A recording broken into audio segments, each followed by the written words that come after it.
पश्चिम बंगाल में चुनावी दौर अब अंतिम पड़ाव पर है। 2 मई को परिणाम को लेकर सबकी उत्सुकता बढ़ी जा रही है। सत्ताधारी पार्टी तृणमूल कांग्रेस के चुनावी रणनीतिकार प्रशांत किशोर ने एक इंटरव्यू में कहा है कि बंगाल में भाजपा के 3 विधायक हैं। अमित शाह दावा कर रहे हैं कि 200 विधायक बनेंगे।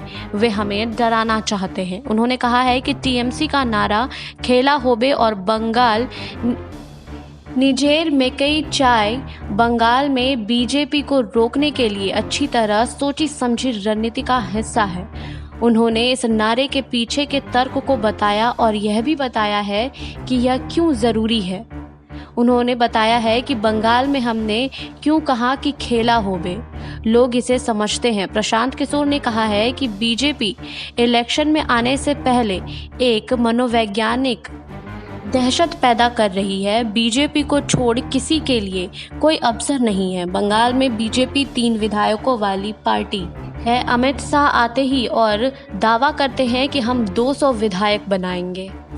वहीं कहते हैं कि दीदी गई, दीदी अकेले हो गई है, उनके साथ कोई नहीं है। वे आप पर ऐसा मनोवैज्ञानिक दबाव बनाने की आप बिना लड़े ही मैदान छोड़ दीजिए। इसलिए हम कहते हैं कि वहाँ खेल चल रहा है। हम वहाँ थे, अगर हम हारते तो भी अंत तक लड़ते। इसलिए यहाँ बंगाल में बड़ी चीज़ बन गई है। आइए खेला होबे। इतना ज़्यादा कि प्रधानमंत्री भी इस पर रोज़ाना प्रतिक्रिया व्यक्त करते हैं। वहीं इसका दूसरा हिस्सा ममता को दीदी से बेटी साबित करना है। जब आप किसी को अम्मा दीदी कहते हैं तो आप उनमें देने वाला देखते हैं, सुरक्षा करने वाला देखते हैं, सर्वशक्तिमान देखते हैं। आप कहते हैं कि हम रक्षात्मक मुद्रा में हैं। मैं कहता हूं कि नहीं, वह बेटी है। आपको उनके साथ खड़े होने की ज़रूरत है क्योंकि वह पीड़ित है।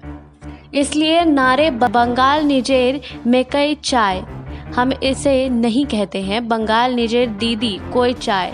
यह अच्छी तरह सोची गई चीज़ है कि हम आपसे इस चुनावी लड़ाई में डर नहीं रहे हैं। और दूसरी बात कि हम चाहते हैं कि लोग अपनी बेटी के साथ खड़े हों, चाहे आप इसे उपक्षेत्रवाद कहना चाहें या नहीं, क्योंकि आपके पास दीदी की शिकायत हो सकती है लेकिन आपको अपनी बेटी से शिकायत नहीं हो सकती है। आपको हमारी ये रिपोर्ट कैसी लगी हमें कमेंट बॉक्स में लिखिए। बाकी और खबरों के लिए जुड़े रहिए SPN 9 न्यूज़ के साथ।